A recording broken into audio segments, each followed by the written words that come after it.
অতি অহংকার ধ্বংস ডেকে আনে। এক ধনী গৃহস্থের ছিল বিরাট খামার। অনেকখানি জায়গা জুড়ে তা গড়ে উঠেছিল। খামারে অনেক কিছুই ছিল, কোথাও বা গরু মোষের, ছাগল ভেড়ার খোয়ার, আবার অন্য এক জায়গায় হাঁস মুরগির আলাদা খামার। সব মিলিয়ে এক এলাহি জমজমাট ব্যাপার।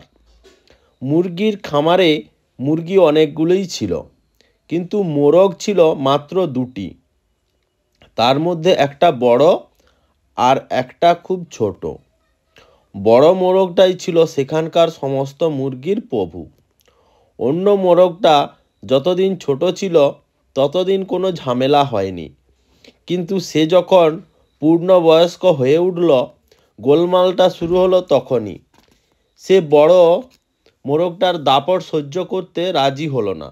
সে মনে মনে ভাবল, এই বুড়ো মোরগটা তো অনেক দিন ধরে এই খামারের সমস্ত মুরগির প্রভু হয়ে বসে আছে, কিন্তু আমিই বা কম যাই কিসে?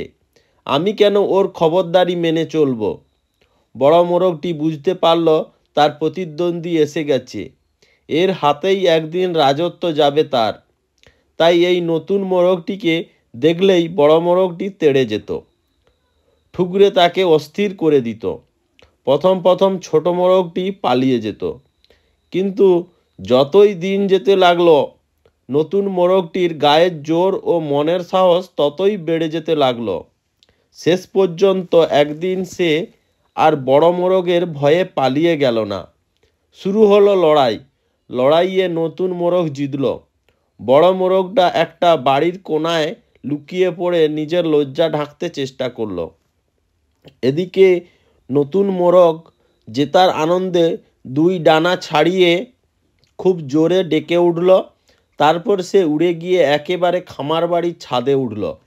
সেই উঁচুতে বসেও সে দুই ডানা নেড়ে ডেকে যেতে লাগলো, যাতে তাকে জয়ী বলে সবাই বুঝতে পারে। ঠিক ওই সময়েই এক ঈগল উড়ে যাচ্ছিল। মোরগের ডাক শুনে নিচের দিকে তাকিয়ে মোরগটিকে দেখতে পেল সে। সঙ্গে সঙ্গেই নিচে নেমে এসে ছোঁ মেরে মোরগটাকে তুলে নিয়ে গেল সে। মনের আনন্দে দুপুরের খাওয়াটা সারল। পরাজিত মোরগটি এবার তার লুকানো জায়গা থেকে বেরিয়ে এলো। সেই এখন খামার বাড়ির সমস্ত মুরগির প্রভু। তো নীতি কথা, অতিরিক্ত অহংকার সর্বনাশ ডেকে আনে।